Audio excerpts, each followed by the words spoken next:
Yeah. Greetings to all. I'm Naren from Shastra. As part of the Teaching Learning Center, I welcome all of you and especially Miss Nisumba to this Teaching Learning Center TLC Talk series. Miss Nisumba, I'm very happy that she's our own alumni, BTech Triple E graduate from 2017 batch. Then she went on to pursue her master's in power drives from College of Engineering Guindy, and then later on I think she has invented herself in a completely different domain, pursuing education in PhD technology, currently as a scholar at IIT Bombay, PhD research scholar at IIT Bombay. I'm very happy to my peer colleague Dr. M. Venkatesan from School of Mechanical Engineering for connecting Ms. Nisumba to me so that we can have her as part of this talk.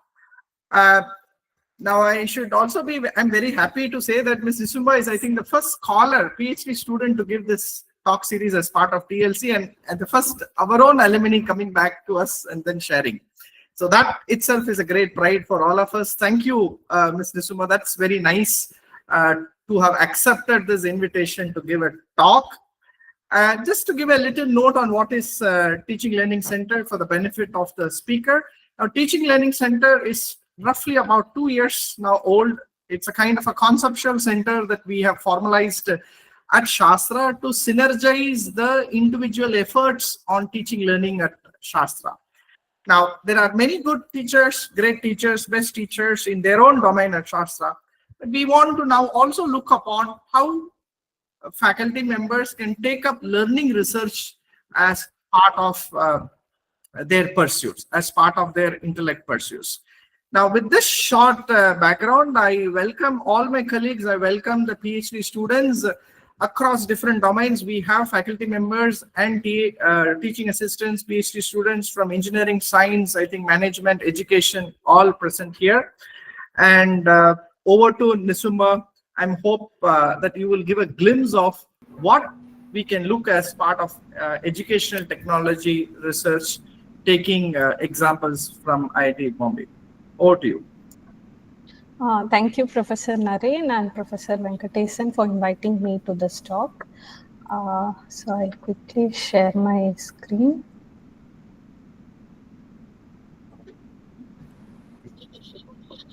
So is my screen visible? Maybe I've stopped sharing, so I think it should now come.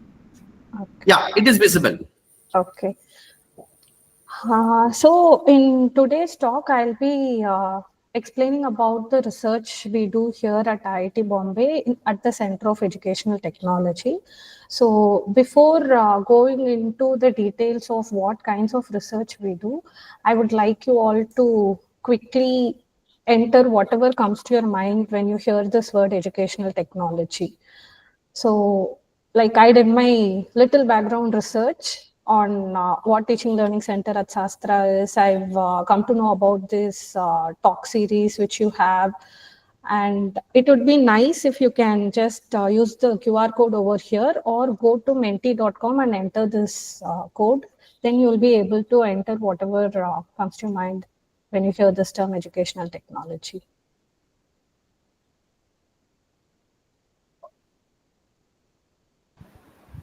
Yeah, good. I think we are just entering. Okay.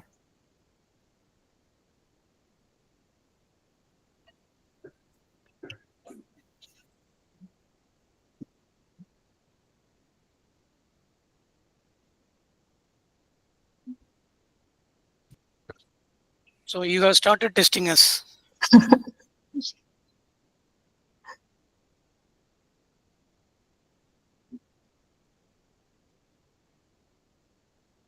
So hopefully some responses are there, right? Yeah, so far 2. So when I have like some 5 to 10, I'll share the screen. Yes. You have started now threatening also. So she is ensuring that we are participative enough. Yes.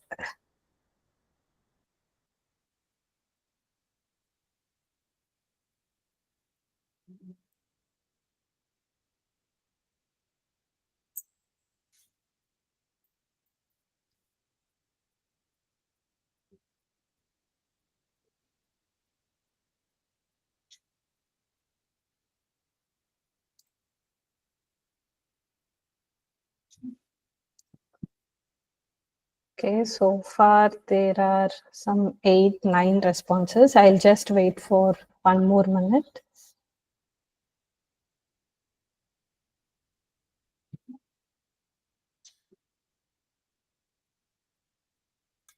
Okay, many are coming up now. So the other screen is visible right now. Yeah, it is visible. So as we can see here, many have responded like tools and techniques, integrating AI, computer softwares, again tools and materials. So it is a continuous process where creative minds work with IT to make learning interesting. Okay, nice. Internet, use of internet, technology assisted learning. So yeah, Kahoot is one tool to get similar responses. Adding heartful to mindful. Okay. So what we see here is like the standard response we get whenever we ask people about educational technology. So people generally speak about the tools, which is true. That is the tech part. But here we also combine this education aspect. So first I'll start with the broad definition which is accepted worldwide. So it is not only the use of technology, but also the theories and practices to facilitate either teaching or learning. So what I want to stress here is it is not only limited to the use of technological devices for education. It also includes the process and how people learn. In EdTech, what happens is it is not a traditional pure science or physical science research.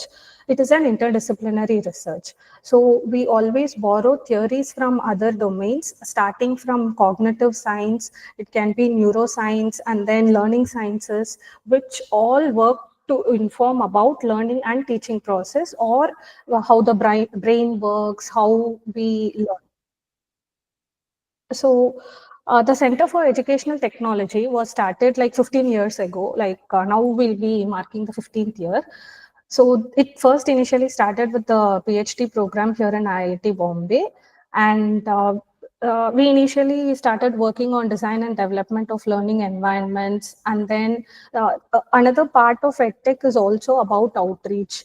So at 2013, we reached almost 10,000 teachers on how to use these technology tools and integrate them in the daily learning or teaching life. In doing so, we also started looking at these active learning strategies, which I'll be explaining later. And we have hosted a few conferences here. And then during COVID, you all might be familiar with the MOOC courses, massive online courses, which just shot up and students started using that. So in that also, there were few problems which were to be addressed, because in online MOOCs, what happens is there is a video, students are listening to it, but are they actually engaged? Are they learning? So all these kinds of questions popped up, because the retention rate of any MOOC, even the best MOOC, if we take, it is approximately only 20%. So there is always a 80% dropout. So the examples are these Coursera, Udemy courses. And we also explore the emerging technologies like AR, VR, 3D printing, which can be integrated into teaching learning process and how to do so. And recently, 3 years back, the department launched the EdTech Society. So EdTech Society is something where all the teachers and researchers working for the betterment of teaching learning processes take part in it. So EdTech Society's flagship conference is T4E, which is technology for of education. So this year it is happening in IIT Madras next month, December 5 to 7. So even if anybody is interested, even though you don't have a paper, you can maybe register as an attendee and come participate to see what kind of research is going on there. So this is the brief about EdTech's development here at IIT Bombay. Now I'll talk about the 4 major thrust areas of research here. First is the technology use of teachers' use of educational technology. We call it the TUTE. And the next one is technology enhanced learning of disciplinary practices. Here, it's like what kind of technology tools can be used for specific discipline. Now I see there are a lot of professors here, and okay, now I see a lot of professors here, and all of you are from different domain. For example, chemical, biosciences, mechanical, electrical. So each of these domain will require some aspect of disciplinary practices, which engineering students are developing in the course of time.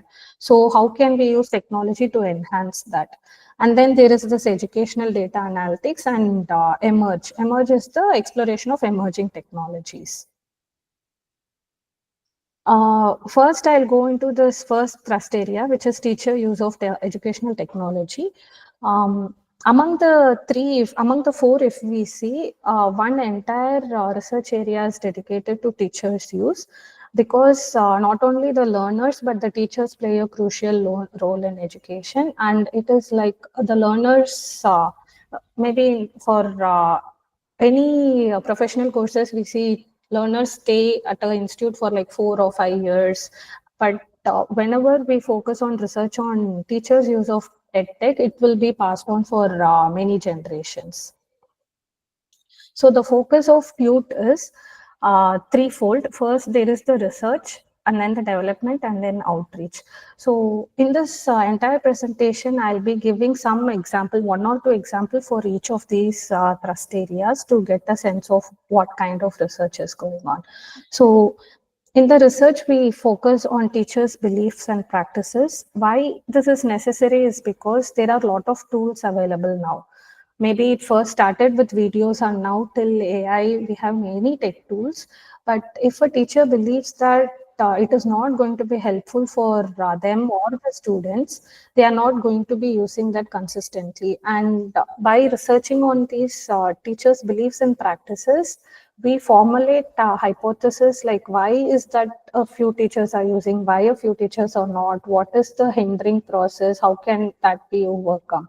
So one of the PhD research student who's going to complete now focused on this teachers' beliefs on technology tools. Then we also have we have developed a few resources. So these resources can be in the form of models, frameworks, or tools or dashboards for the teachers to use in order to get a sense of what is the learning engagement of learners in real world environment. And then there is this outreach also. The reach the 10,000 teachers was a part of it. And in addition to it, there are some consultancy projects like Tulna. So one example for such model is this learner-centric MOOC. So what earlier I mentioned about MOOC and its attrition rates, not all students completing the course. So here in India also we have these NPTEL courses. Even though we see 1,000 or 2,000 students registering for a course in any domain, people appearing for the end exam is very less. It's only 20-25%. So how to make this attrition rate go down and make sure that students are learning till the end? It's not only like first 2 weeks, but till the end, like it can be 12 or 8 weeks. So first, we started with this learning dialogues. Many may be familiar with this Coursera's videos, where there is a video and then there are in between reflection spots. So it's not only passive watching of video, but we have to engage with the video so as to answer those reflection spots. So in MOOCs, it first starts with these learning dialogues, and then there will be some activities for learning by doing. And there are few focus question, discussion, and peer interaction prompts given in the discussion forum, so as to encourage the peer interaction, which otherwise is very hard to achieve in books. And then there are these learning extension trajectories. So in learning extension trajectories, what happens is even though the course can be for 4 or 8 weeks, there will be some additional resources kind of materials which will be given in order to help the learners pursue if they are interested in that particular thing. And another model is this A2IT2 model. So this was developed by our alumni Lucian. So he's from Tanzania. He worked on this model because if we see many teacher professional development models or uh, programs here in India and even abroad, we always say that there is one focus, a trainer who's an expert trainer who goes to multiple places and organizes these faculty development programs. But then it is like a one-off training, and after that, there the follow-up is like very minimum. We don't usually see that they then come again and then continue the program.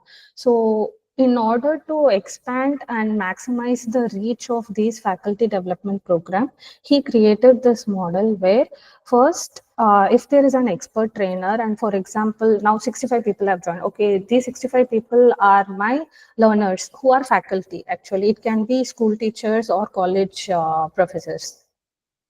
Now they engage in this faculty development program, and from them, if you can see here, initially 19 participated, and from them 11 came to the second session where they were picked as the learning assistants, and they will have a one-on-one interaction on with the expert facilitator, and they will then move to this part called co-trainer, and then they will further be handling few faculty development programs as trainer itself.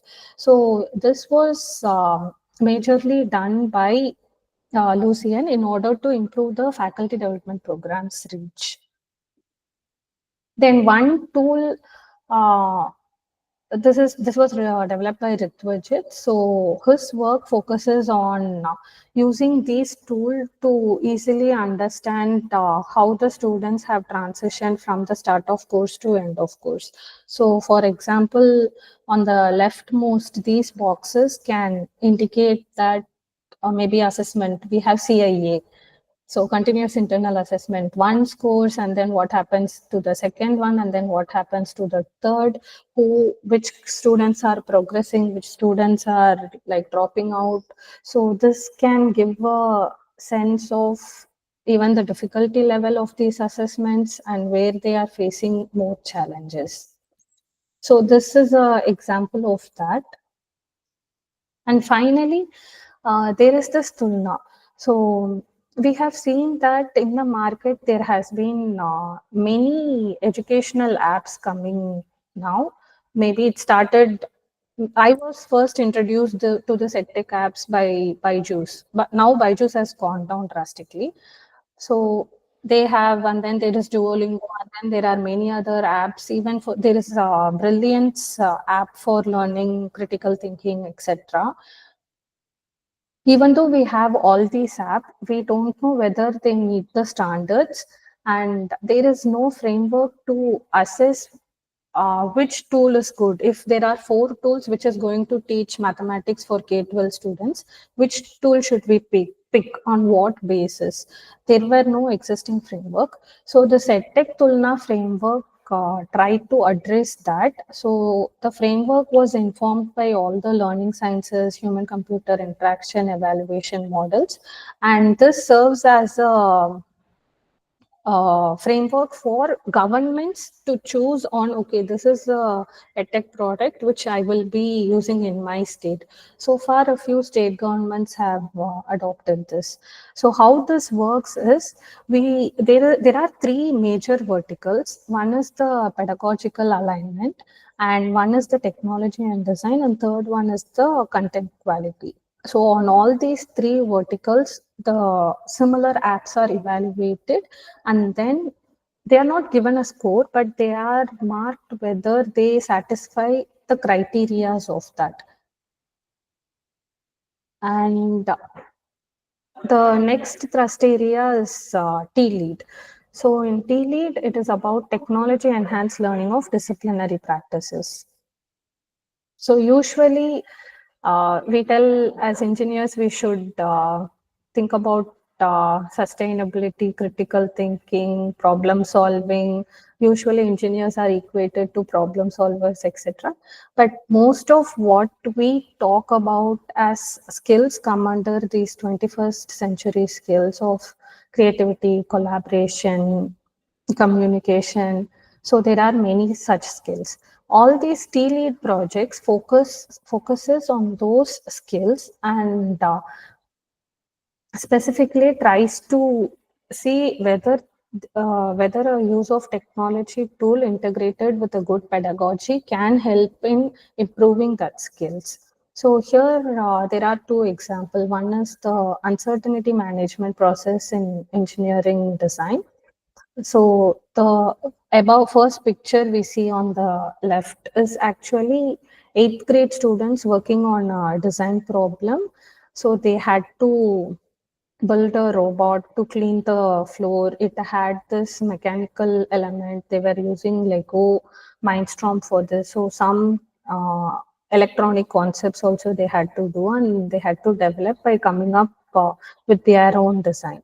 So in the process, as they are not given direct solution, they were facing many uncertainties, because here the teaching or learning process is not directly instructional. They had to work with it and try to find out what is working, why it is not working, etc. So how managing this uncertainty can help in the engineering design process is the focus of that research. And the bottom picture indicates Perspex. So in Perspex, we have used a virtual reality environment to understand more about noticing or perspective thinking. So why T-lead? So T-lead contributes to the understanding of how students learn in different settings, importantly why they struggle, and how they can be supported when they are struggling. And what comes out of these T-lead projects is uh, either a hypothesis or a result of using these best practices will yield improved skills. Next, I'll go to Emerge. In Emerge, we have these emerging technologies for education. So in Emerge, the standard research process is as follows. Like we first pick either a teaching learning problem. We look at the existing and emerging technologies. So far, it has been VR, AR, myobands, and how to integrate them with a pedagogical value. And then we conduct effectiveness studies to understand the effect of this. So here are a few examples for that. So first, we start with GeoSolver. So this GeoSolver is used for spatial thinking. If we look at existing research papers, there are a lot of papers which tell mental rotation and spatial thinking capabilities are necessary. And in order to improve that, this when AR became a thing, this was integrated. So what it has is all these flashcards, and with this AR, we'll be able to visualize the 3D structure of maybe here a car or house or a Rubik's cube or blocks, and then we'll be able to rotate it to understand how it actually looks like. Then here we have combat. So combat used these myobands to improve the mastering the training shots for badminton. And in StereoChem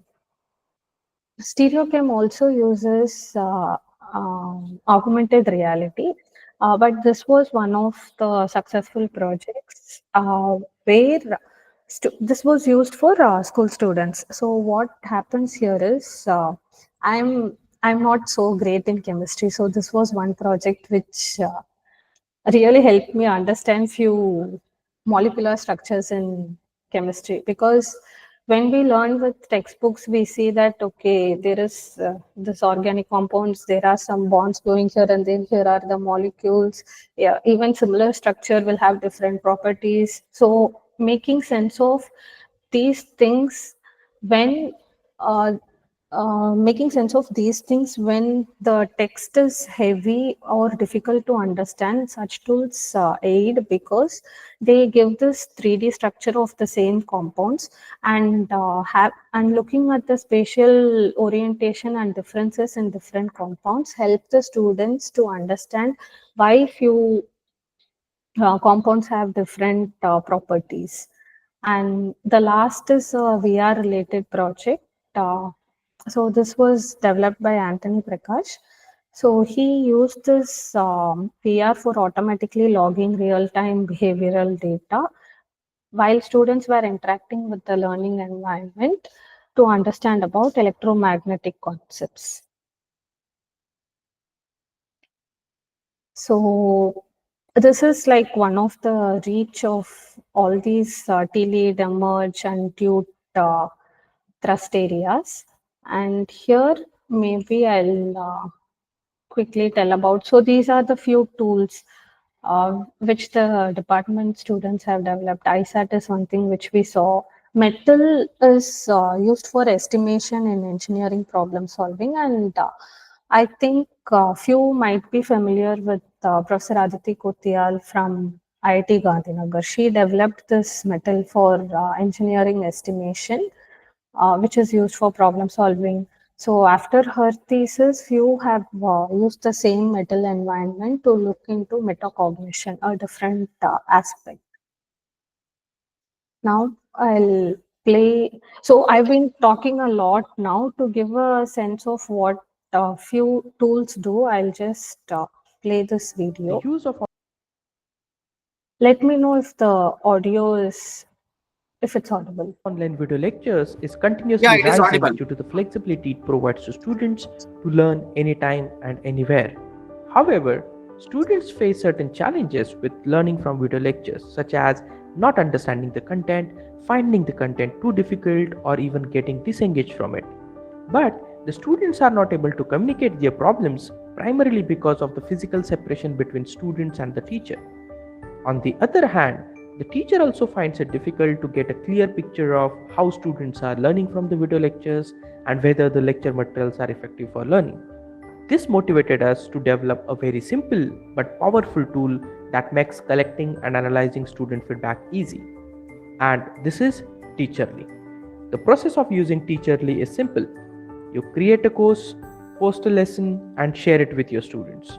The students then can just use the link and watch the video lecture on the feedback interface, which allows them to provide real-time feedback while watching the video lecture. Feedback from individual students is then aggregated to generate class feedback. The teacher can then access the class feedback on a dashboard that allows them to understand how students are learning from the lecture. The dashboard helps teacher to identify what is making students engaged, where they are struggling, and why they are struggling. It allows the teacher to bookmark important sections and log findings based on the feedback analysis. This assists them in taking appropriate actions and decisions regarding instruction, such as revising a particular concept, planning synchronous discussion based on what students found challenging, or even refining videos for the next course offering. So, Teacherly opens up opportunities for teachers and students to communicate better and together create effective teaching learning experiences.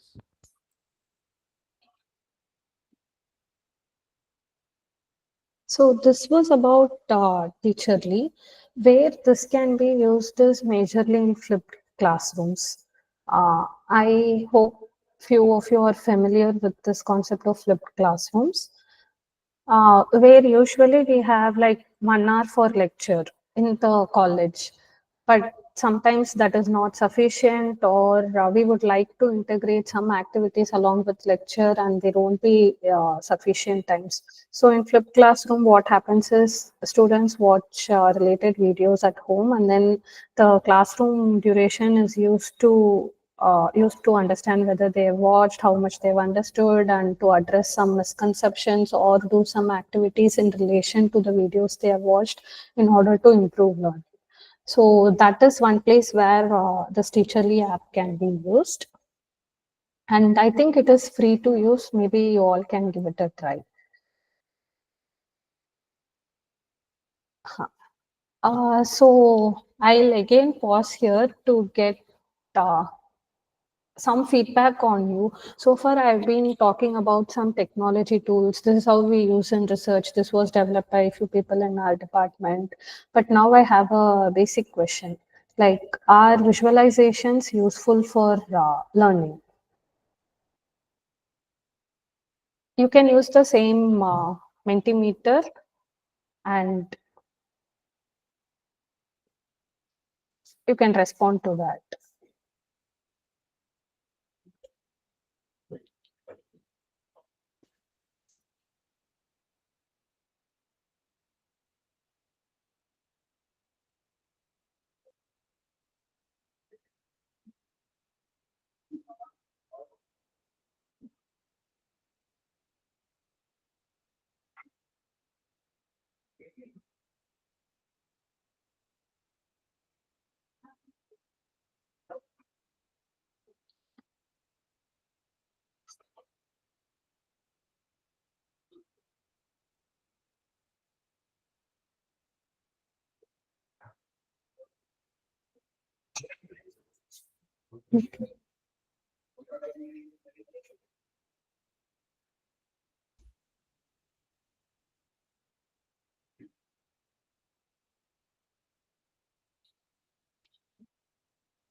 So far, there are like 12 responses. Uh, so there is a question in the chat. Yeah, that is Yeah, a it's the website. Somebody, Dr. Chandramohan is asking. yeah, it's on the website. It was developed by Pankaj Chavan. I think you have to sign up to use the app. That's it.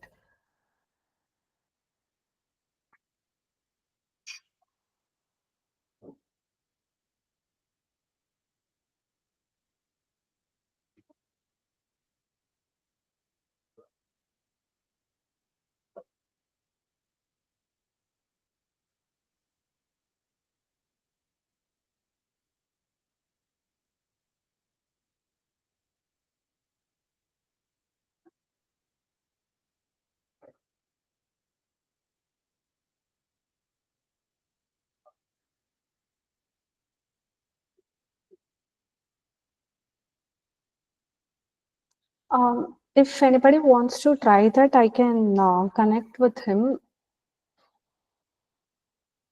and then maybe he'll send the link.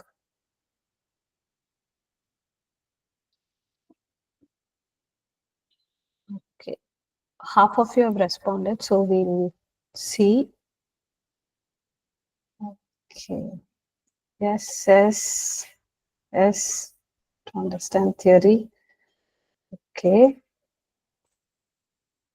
I expected at least one person telling no, it may not be. Okay, we all agree that videos are useful, but here I want to bring one point that initially when maybe all these computers came and then when TVs also came, it was thought like, okay, now we have been doing education in a traditional classroom setup with a blackboard chalk. Now we have all these tech tools, so we'll use that. It will be effective for education. Children or students will be able to visualize that, so it will help them in understanding concepts. In particularly when they want to disseminate this information to large number of people. But what research actually tells is just visualization is not effective for learning. So this is coming from the research both from Western and Indian context, where the demo plus explanation itself is not effective, because why would a student listen to a video actively? They can engage with them passively. Okay, one point of keeping these activities in between is also for the same purpose. I can be giving a talk on all these research and what is going on, but for sure I may not know who all are actively listening, because I right now I can't even see people's faces. At least in classroom we'll be able to do that. So how to make students from not engaging only passively but also actively is one important strand of research in edtech, because active learning strategy with visualization has led to improved outcomes. This has been proved. And when I talk about active learning strategies, it is not a very complex concept. These are very simple activities like think, pair, share, peer sharing, and then problem based learning. Many of you, I hope, will also be using problem based learning in the projects or courses itself, and connecting those projects with real life challenges and finding a solution for that is always one strategy which has worked out, because students have the sense of ownership and connect to whatever they are doing. So, as such, there are a few active learning strategies, and one of the common is this predict, observe, explain. When I was earlier talking about these emerging technologies, AR has been used. One example I gave was GeoSolver. GeoSolver itself is a AR app, but standalone, it is not that much useful. So, what will a child or student do? They would pick up, they'll say, okay, I can just rotate this and then go. So, a common strategy used in such setting is predict, observe, explain, and feedback. And this is also useful for some, this has been traditionally used for some physics related concepts, where first a group of students are first asked to predict, okay, what will happen in this case? If there is a helium balloon, what will happen when it's pushed fastly from a chair? They have to first predict, okay, it will move along with the chair, it will be up, down. Some options will be given. They have to predict that. And they will observe the phenomena happening. And then they have to give an explanation of what they thought and what happened. Did it match? Did it not match? Why it did not match? What may be the reasons? And then there will be a feedback on the true explanation of the phenomena. In doing so, the same tech tools, it can be visualization, it can be AR app, can improve the learning outcome, because in the further slides, I'll be talking about something called ICAP framework, where it talks about engagement. Students' engagement is important for learning, but only engagement, if a few people are just talking, that does not mean there is productive learning happening there. So finally, what I want to tell about the research in EdTech is we always focus on developing strong pedagogy and combining that with technology, because that is better in improving learning outcomes compared to only hi-fi tech without any use of pedagogy with this, which is thoughtful. And now we'll go into this last thrust area, which is educational data analytics. So if we see in computer science or related fields, there is this data analytics concepts even in business. So here, these are the four major process in data analytics. First, we do the data collection, we process that, and then we see if there is a relationship and find out patterns from that, and then we predict, okay, if this pattern is true and there is a causation, maybe from I can predict what is going to happen next, and if I can predict, I can give some recommendation system. So this is true even for the YouTube videos we are watching, or many of the Facebook ads, etc. Many of the business models are using such things. Now we are applying same concepts of analytics, data analytics on learning data, and using similar things like collecting data, visualizing them, and then diagnosing what is the correlation and how we can predict. One major work was usually predicting when a student will drop out. So if we know a group of students are going to drop out, or if they are not going to perform well, we can then take prescriptive action, like, okay, we can then start focusing on them. Maybe this is where they are not understanding, and giving some supplementary materials and improving their learning. So what generally happens in educational data analytics is there is a learner and there is some learning environment. It can be system based, it can be a real world setting, but we need data basically for that. And there are different kinds of data which every learner or every user in this digital age leaves. We call that trace data. And all these trace data are used for modeling the student's behavior and then giving personalized feedback. Similar thing is used for we call intelligent tutoring system or adaptive personalized learning, where based on the student's progress, the next modules will start changing the difficulty level. So here is one example of such a thing. So here is a learning environment. A person is interacting with the system. So it can be anything. It can be for learning electrical circuits, for example. And now the data collected here is the GSR. There is a eye tracker. There is also video being recorded. So what all these gives is information about their cognition. Metacognition, so cognition is about learning all the process. So metacognition is about our planning, how we regulate what to do. We usually do, okay, today I'll be doing this, and then do, if we are not able to do that, we'll be regulating our actions. So all that comes under metacognition. It is like study of cognition, and then motivation, affective state, attention. With these data, we model the learner, and then we give personalized adaptive feedback. There are a few projects in this thrust area. Before going to it, I'll just tell the common modes of data are log data. So even the click stream, the way we move the mouse, the number of times we move to the other tab and then come to this. So all that will be logged. And then there is this gaze, which is coming from eye tracking, and then the posture. Because maybe for human, it is intuitive to understand. You all are experienced professors. So when you go to a classroom, you know people who are listening actively, who are not. So that the information comes to us intuitively because of their posture. So but for a machine, we have to train them on all these models and inform about the attention state of the students. So one example is this use of the metal tool, which was used to understand the metacognitive process. So here there are three planes. One is this invisible plane, and then interpretable plane, and then observable plane. Why is this important is, though I've been speaking about teaching learning, so this is important, that is important, most of it is not visible to us. Like, it is happening inside the head of a person. We don't know what is their prior knowledge. We don't even know if the activity we have designed is meaningful for them. So all this is invisible.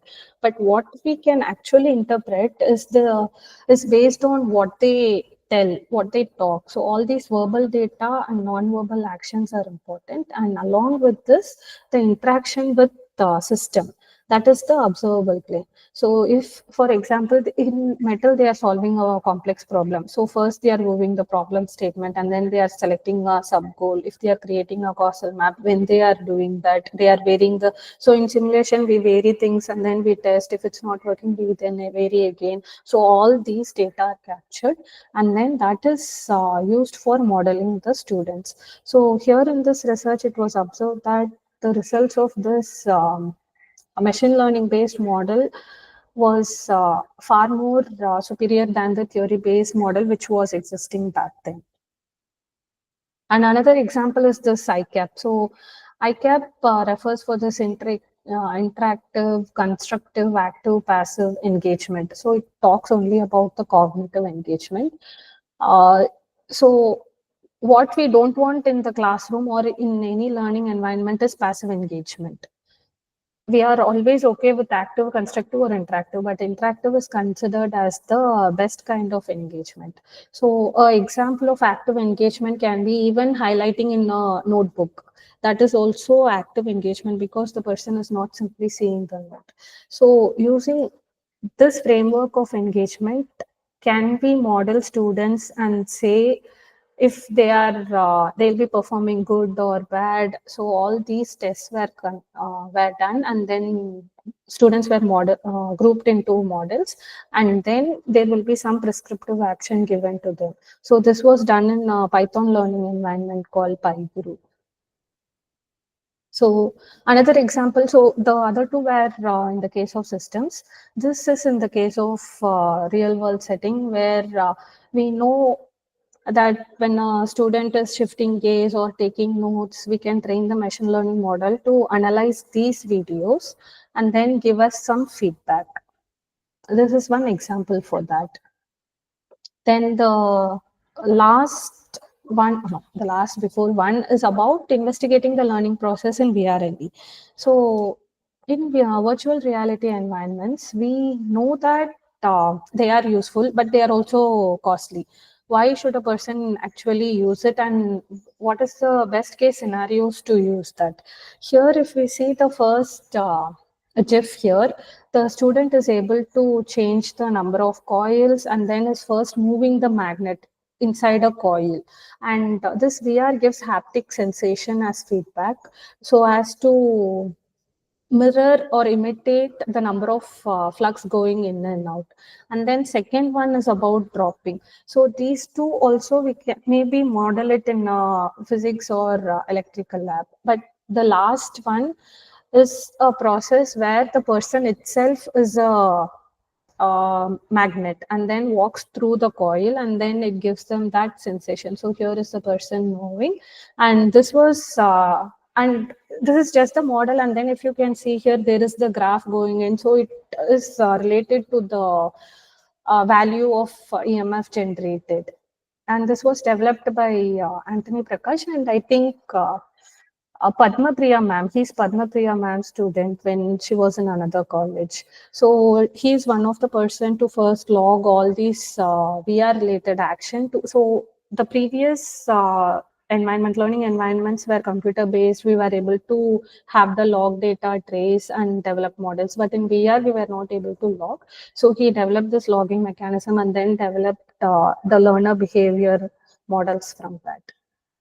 And the last one in this is the metacognitive prompt strategy for problem solving in circuit analysis. Here, when a student is going through the electrical circuit problems, there will be prompts or hints popping up, but it is not related to solving the electric circuit. It does not give a hint like, okay, now you use KCF or KVL to solve it, but instead it asks, the prompts are directed towards the metacognitive strategy. And it has been shown in this research that using these metacognitive strategies effectively improve students' learning outcome. So finally, I want to sum this up by telling the research in EdTech here is about finding answers to how people learn, what is the implication of pedagogy and technology, how to teach a given topic effectively, and how to train teachers to use this. And also finally, like, did it work? Whatever we are developing, we just go into learning environments and test the effectiveness of it. And I think there's 5 minutes. So quickly, I'll go through the research projects which I've been a part of.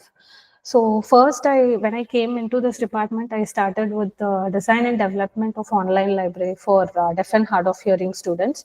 So this project involved adding supplementary materials because deaf and hard of hearing students also have difficulties in developing their vocabulary. It is difficult to make them understand complex words. And so this also had supplementary materials, like in addition to the regular textbook, there will be a picture-based book, and then there will be a ISL Indian Sign Language interpreter, and how combination of this helps students. This was for 7th, 8th grade. And then another project which I'm part of is Critical Action Learning Exchange. This also is for K-12 students. And this is a project with University of Toronto Group. So here, what we try to do is, so they focus on all the socio-environmental issues. Now we talk about climate change, and in the West there is student anxiety of climate change. What are we going to do when we grow up? So far, I may have not seen such effect here in Indian schools, but there is a possibility that students are thinking about that, and how to integrate the regular, maybe the NCERT or state board curriculum itself, the existing lessons, and how to integrate this criticality as an aspect to it by um, modifying the lesson plans to include socio-environmental issues. So this is the project work going on in this critical action learning exchange. This is directed towards teachers and co-designing the lesson plan with them. And another project is this enhancing data analysis and programming skills through structured prompt training. So far, I've spoken about most of the thrust areas, but recently in the past 3-4 years, there has been a lot of work going in AI in education also. So one of the project from AI in education is this, where there were a group of students, they were divided into multiple groups, and we wanted to test whether usage of Gen AI with prompt training improved the effectiveness of learning or not. So this project is about that, and we found a good significant difference between the groups. But what I want to stress here is, even though this was published this year, I don't think prompt training is going to be useful anymore, because the LLMs have been developed in a rapid phase. Earlier, they needed all this one-shot prompting, chain of thought promptings. Now, if we use the deep research of LLMs, it is able to do so by itself. So AI in education is a field where the development is so rapid that even this year's research is being invalid in a few months. And I'll come to my thesis. My thesis is about understanding motivation as a process in makerspaces using behavioral indicators. So many of us, before I came in here, even I had the conception that, okay, learning is about thinking, cognition, etc. But it is also affected by the emotions and motivation of a person. So how motivation can be observed as a process, especially in maker spaces. As I'm coming from an electrical background, I chose this topic of electronic making. I am not sure if SASTRA has a maker space, but universities use this maker spaces as informal sites to engage in production of artifacts of learners' choice or students' participants' choice, where they come together and then develop something of their own. One example can also be the, say, projects in mechanicals. They come and develop all the cars. So it is like giving a space for that purpose.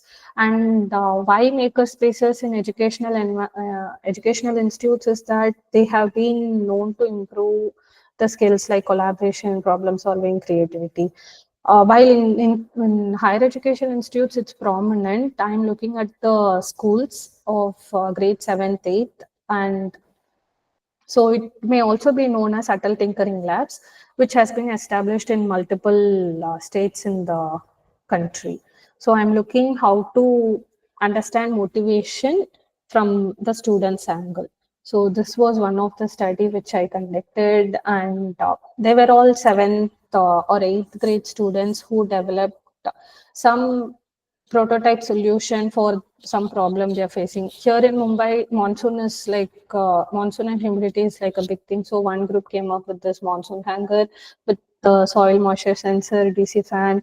So the purpose of this is that not only creation of objects, but what learning they are able to attain in the process of creating.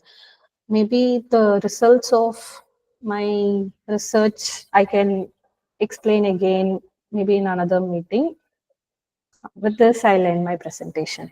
Thank you. Yes, Miss Nisumba, that was great. I think you have given us a lot of information, right? I would like to throw open the floor for questions. I would ask the audience either raise your hand and unmute and speak, or you can put your questions in the chat box. So in the meantime that somebody raises hands or puts chat box, let me ask this one interesting thing that I had in my mind. What made you to go from MTech power drives, I think, and then you are working, and then suddenly to educational technology PhDs? I'm just curious, what is that motivation? So my motivation is that I came into engineering. SASTRA is a great place, but when I completed my 12th grade, I was not that much interested in pursuing engineering. It was like family circumstances they told, and then I took, but I was interested going into this teaching and mathematics line. But then I did my master's. I was a JRF in NIT Trichy, again working on wireless sensor drives. And then I came to know of this department here, and that is when I switched the field completely. Anyway, this is an interdisciplinary department. They take people from across many fields. So it was a welcoming place. So I, because of my interest in teaching and learning is why I shifted. I think somehow innately you had the curiosity of how is learning happening. Yeah. Right. Right. So that's good. There's a question on the chat. I can read it for you. This is from Dr. Kannan from School of Computing. What is the role of computers in educational technology? So I assume that he is asking about the software part. Sir, you want to add any details on the question?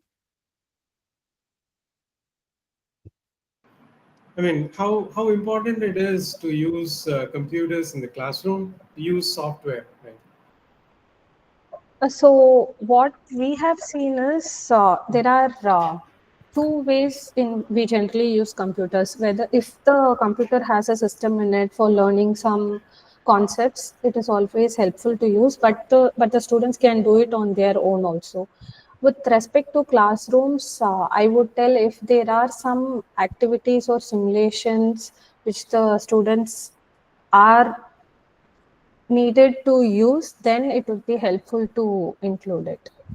No, just a normal delivery of lectures, interaction with the students. How important it is, to use computers. That's what I'm saying. You're making presentations, you're giving quizzes, you're interacting with the students. Right? So, how important? Since is it necessary equipment in educational technology, or is it something that helps to improve your delivery? So you're talking about the students using the system, not the professor. And the professor also, mainly professor. Huh. Yeah. Yeah, so that helps. I would tell always that edtech tools help in one or the other way. But the thing is in how we integrate, which I stressed about in the presentation, how we integrate it with the pedagogy. Is it really necessary to use it then and there? First thing, it can be helpful in terms of visualizations. That is a good thing. Even in terms of orchestrating the activities, it can be useful. Even not only the professor, even students can collaborate over a system. 3 or 4 people are working together is also a good thing, where they can work on a shared problem. So I would tell it is always useful, given that it is integrated with some sound pedagogy. Okay, thank you. Okay, thank you. Right. So we have raised hand. Janaki, you can unmute and ask. Dr. Janaki is from educational background. Yes, sir. Yes. Yeah. Good afternoon, ma'am. The presentation was very useful, and in my opinion, education comprises of teaching, learning, and assessment. Three basic phases or components. While we are using almost all technological applications in teaching as well as in learning domain, but when coming to assessment part, still we are sticking on to a traditional set of assessment patterns like paper pen test. What is your opinion in integrating educational technology in assessment part or evaluation part? because we are completely drastically shifted from traditional system of education to digital system of education nowadays in teaching and learning. But when come to assessment part, what is your opinion, ma'am? You can call me Nisumba. So first thing, I did not touch upon assessment. I'm sorry for that, but there has been some work on that domain also. Usually we know that there is this formative assessment and then summative assessment. Summative assessment is like the NSEM exam or the CIAs which we give. But in formative assessments, what happens is we try to understand the knowledge of the students and then design the further lesson plans based on that. So for assessments also, there are technology tools which are in use. One example from my lab, which I can give right on top of my mind, is using the distractors in MCQ. So MCQ, we have been familiar with MCQ all our lives, from JEE exam, even in the college exams, we use MCQs. But what it can give an additional information is, when a MCQ has been designed, so it is going to be a digital, we have all these Moodle and learning management system. So student has to just log in and then answer and then complete the quiz, and the answers are automatically evaluated. So in designing all these assessments, so there is this concept that a question, not always that a question will have a correct answer, but for questions which have direct answers, the other options should be designed in such a way that to bring about their misconceptions. I'm not able to come up with the example right now, but I hope you are getting. So what will happen is, if A is the correct option, B should indicate one kind of misconception, C should indicate one kind of misconception, and D another. So this B, C, D is what we call as distractors. So in traditional MCQ, what we know is, okay, a person knows this concept, they have answered. What about the people who have given wrong answer? We may not know where they are lacking.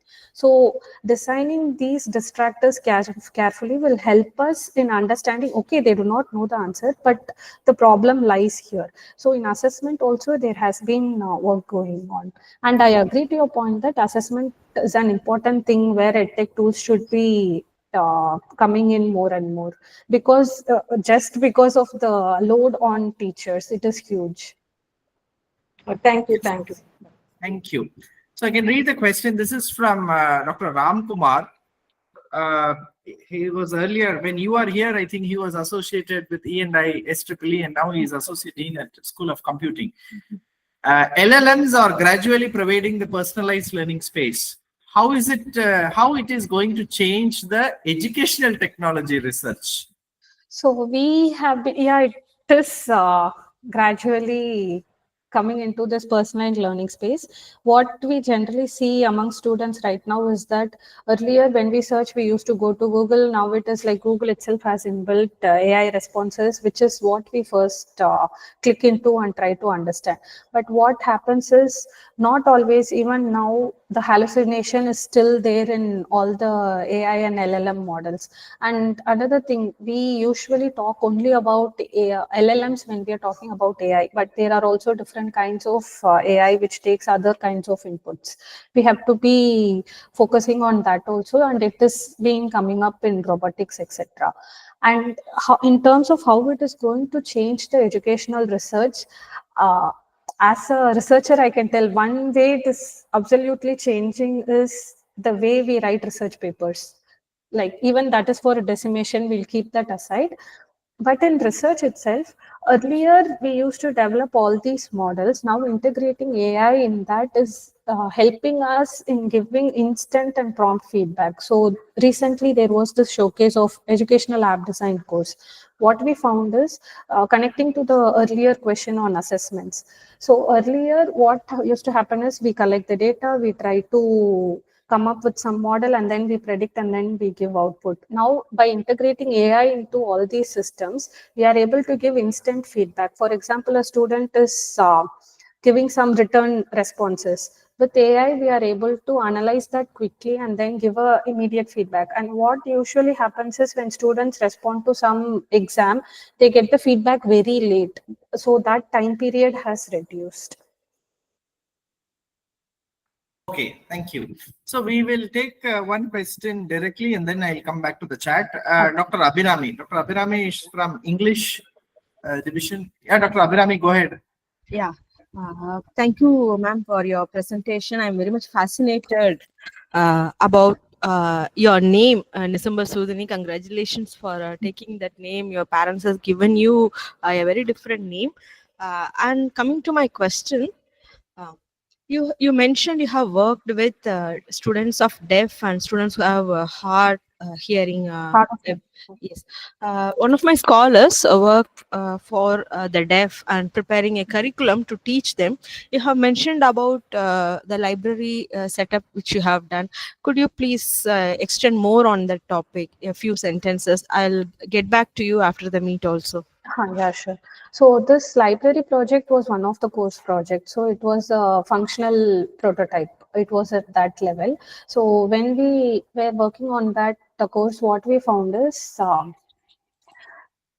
we have to have supplementary materials for them, not only with. So I was working with school children. So what happened there is, even deaf of hard of hearing, there is a range, diverse range. It is not like 100% they won't be able to hear. There will be some um, gradients in that. So developing a proper vocabulary. So we always tell that if a person is able to develop the vocabulary for, it can be for any subject or disciplinary practices, they will be able to, by vocabulary, I'm not meaning only the words and its meaning. It is like understanding the meaning of it and becoming a part of it. And then they will be able to learn the concepts better. But what happens with DHH students is developing vocabulary, the first part itself becomes an issue, because I did not stress this point, but it is always true that learning is social. We always learn by interacting with others and in our environment, etc. Now, this interaction with the environment and others itself is a hurdle for DHH students. So we are facing that there is difficulties for them in making sense of most of the curriculum. So one immediate solution we came up with is the development of supplementary products called picture books. So if a textbook, NCRT 7th grade textbook is talking about photosynthesis, it is 2-page long with lot of words.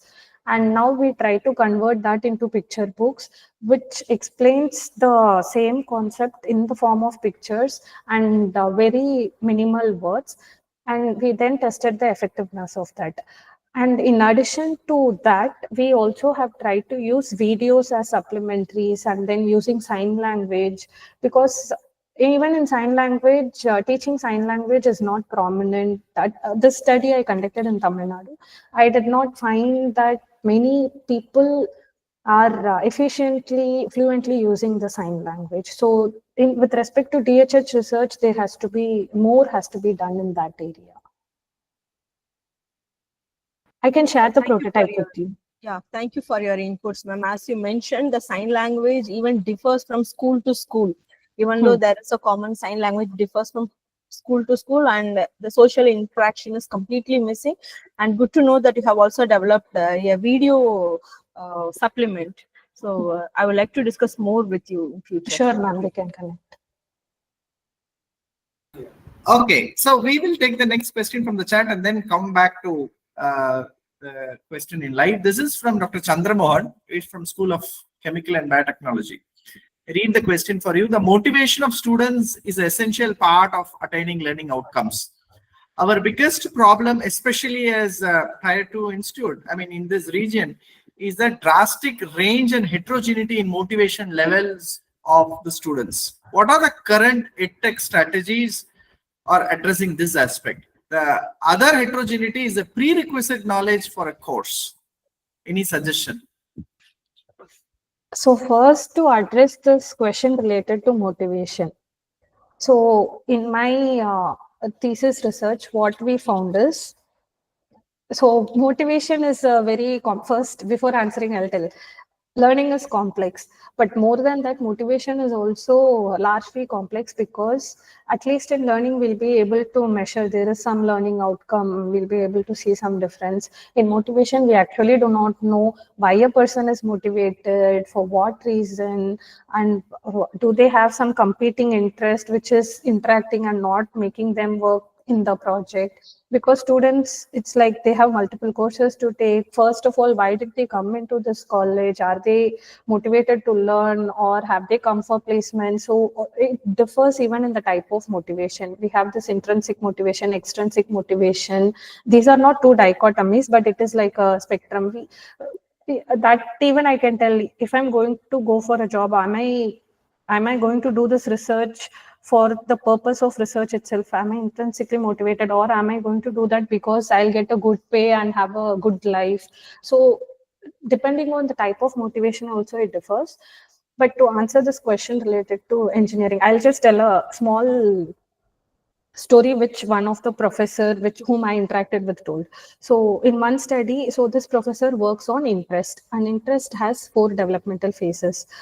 So they were doing this for school students, and what they found is that there were a group of students who were working on robotics project. There was one boy who was very much interested in coming to the course duration and then working on it, and did a very good project, etc. So this was conducted over 12 weeks, and then this person's case study is what they wanted to analyze, and then they were going, interacting, taking interviews, trying think about protocols, everything.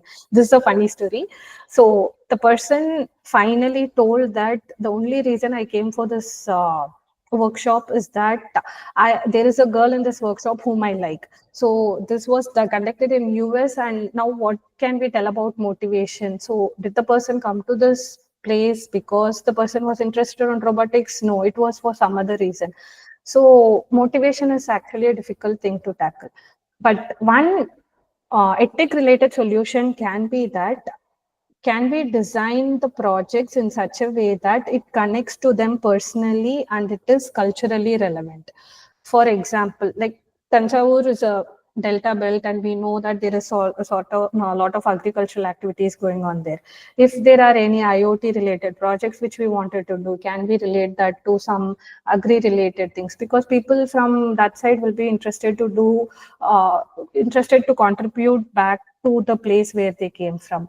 Or if a person is more interested in addressing the social issues, how can we include that as a part of a course? So these are small strategies. One more thing which I can add is, in the school research which I did, there are always 3 types of projects which can be clubbed, which can be called imitation, modification, and innovation project. Imitation project is something we just take it from existing source, we build and go. And modification is we take from existing source but we add some parts to it. And then innovation is something which we come up on our own. So there has been proven research that if this innovation project can be linked to the person's socio-environment cultural setting, and the person can come up with it, the sense of ownership is a big motivating factor for them to complete the project itself by giving in their full effort. So this is what I can tell about motivation. And what the other heterogeneity is the prerequisite knowledge for any course. So usually a class will have a bell curve of prior knowledge. I am not sure of the second question. Can you explain that? Okay, so we will, thanks. We will go maybe with the live question from Soundarya. Soundarya is a PhD student from Sachet. Soundarya, go ahead. Yes, sir, thank you. Hello, Ms. Nisumba. Your presentation was really amazing. And I should say your projects are amazing. Like, we have a lot to learn.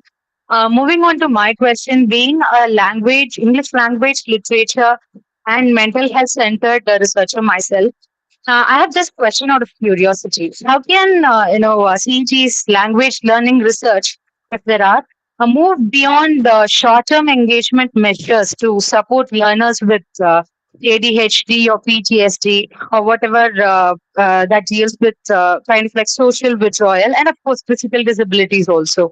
I'll also add one more thing. Specifically, are there plans for longitudinal or accessibility centered designs that can account for emotional safety or teacher mediated support rather than just tool usage with regard to language learning?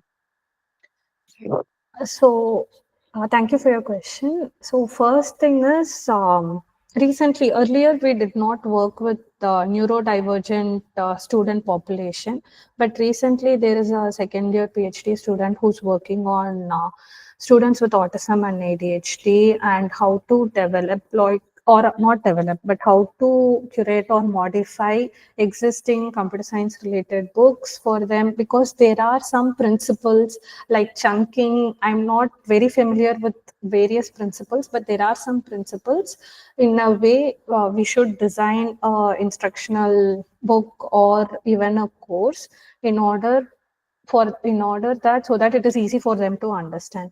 I'm not aware of the principles, but I can maybe connect you with her so that she will tell more about this. Same can be applied for language learning. In language learning, so far we have not done much research, so I'm not uh, actually qualified. I don't even know about that area.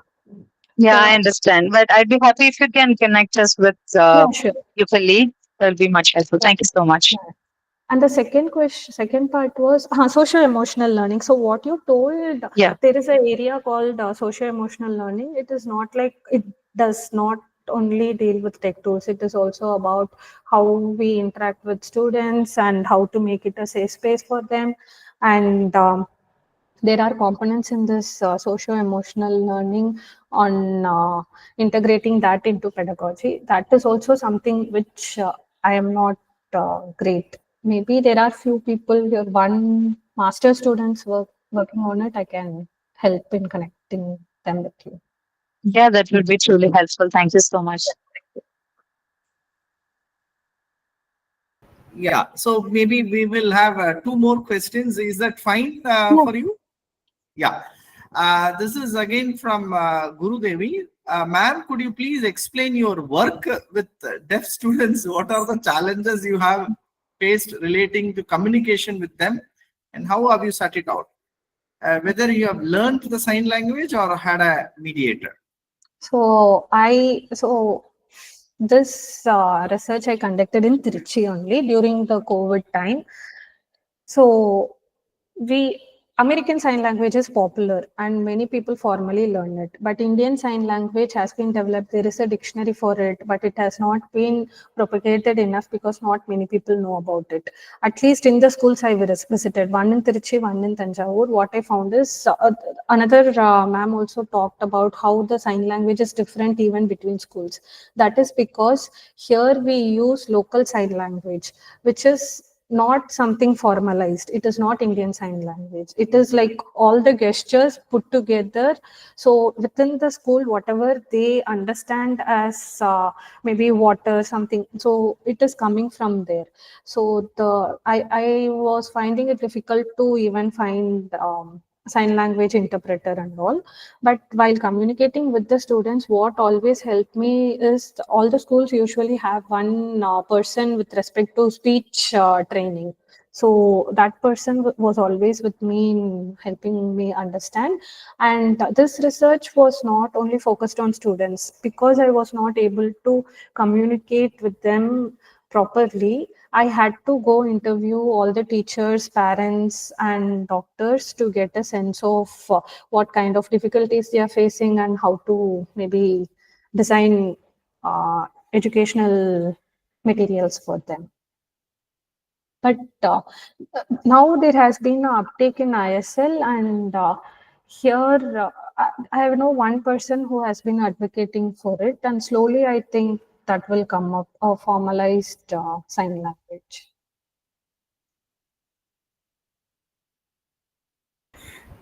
Yeah. So the next question is as the discourse on as a discourse on inclusive classroom arise, personalized learning is being suggested by expert. But as an instructor, it is difficult to customize curriculums for a number of students. So that means if it is a personalized learning. Is there any tool, software tool that could help an instructor with no technological background to create a supplementary curriculum or assessment? This is from Elsina. Over to you. Okay.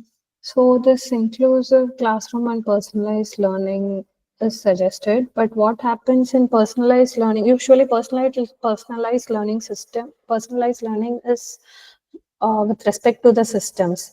So there is a already existing course content, and based on the progress of students, the course difficulty level is increased or decreased automatically and then suggested. So I'm not sure if there is a supplementary curriculum or existing software tool, but I can always get back to this question because my professor works on, he's Ramkumar Rajendran and Sridhar. So they work on this personalized adaptive system also. So I can maybe ask if there is any software tool where we can just create assessments. Okay, thank you. Maybe we'll take one last question. This is from Dr. Gauthaman. He's from bio background. His question is there any emerging tools? I mean, are any emerging tools available to track how students learn? I mean, their skills, their pace of learning, what mistakes they do, detect very risk early. So that means if a teacher knows very early what mistake somebody is doing, then they can maybe tweak their instruction, classroom instruction also, and push personalized learning content. It could be for remediation or enrichment or to increase their pace to each student. Yeah, there is, and there are definitely like you have kind of summed up the educational data analytics, what I was talking about. Like we track and then we try to detect them and then we give personal content.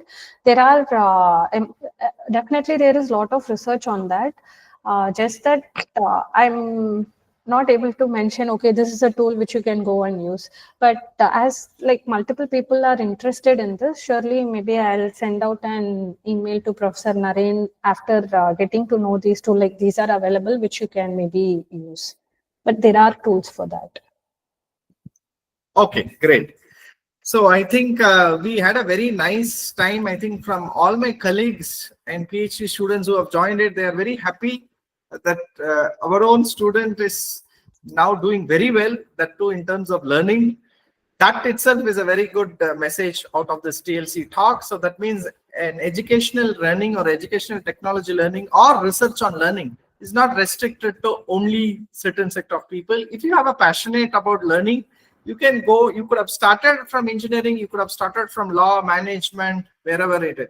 If you are interested in learning, I think we can think about it and then do it. As teachers in the classroom, as teachers, as part of the institution, I think your talk gave us an insight on that beyond teaching the content part, I think we need to teach how are the students observing it? How is the learning happening actually?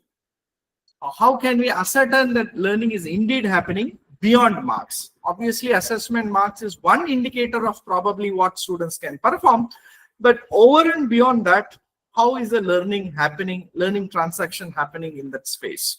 So that is something very nice, Ms. Nisumba, and I think maybe we should have you here physically visiting here. This is an open invitation to you. Whenever you feel have time, do visit us at Shastra, and maybe I think we can take you to how is Shastra now, and there are also learning kits that actually first year students now have as part of electronics lab, and which is again used in the second year by the students of SEEE. So I think you might be interested to see that, and maybe we can have a very in-depth discussion on other of your PhD topics also. Thank you very much, and this is a great presentation, and indeed and our own alumni talking to us as part of the TLC talks. Thank you so much for inviting, and thank you all for listening. I'll always be happy to visit SASTRA. And maybe I'll just reiterate, if anybody is really interested in getting to know more about teaching learning process and what kind of research is there, you can always come to this T4E conference. And usually it happens in different parts of India. Like first it was in Gandhinagar, before that in Bombay. As this time it's in Madras, it will be a good opportunity for you all to visit. I can maybe share. I'll email like Yeah, few things I which think I will thought share would the help. link. Yeah, I will Yeah. share the link with all my colleagues again. Yeah. I think Dr. Tenmuri is the dean from School of Triple E. I think she was also there in the meet, and she has conveyed her thanks to you. And I think Dr. Ram Kumar, who was then with SEEE and now in SOC, has also uploaded. Ram Kumar, you want to say anything? Yeah, that's really, I enjoyed this session absolutely from the beginning. Okay, a lot of information, a lot of new ideas, new perspectives. Okay, as a teacher, in fact, it has opened up my eyes. Okay, I need to put a lot of effort in multiple directions. Okay, thank you very much, Nisumba. Thank you so much. The session we had. Yeah, thank you. Thank you. Right. Yes. Okay. So if I think it's a good time, we'll end this talk. Thank you. Thank you all. Bye bye.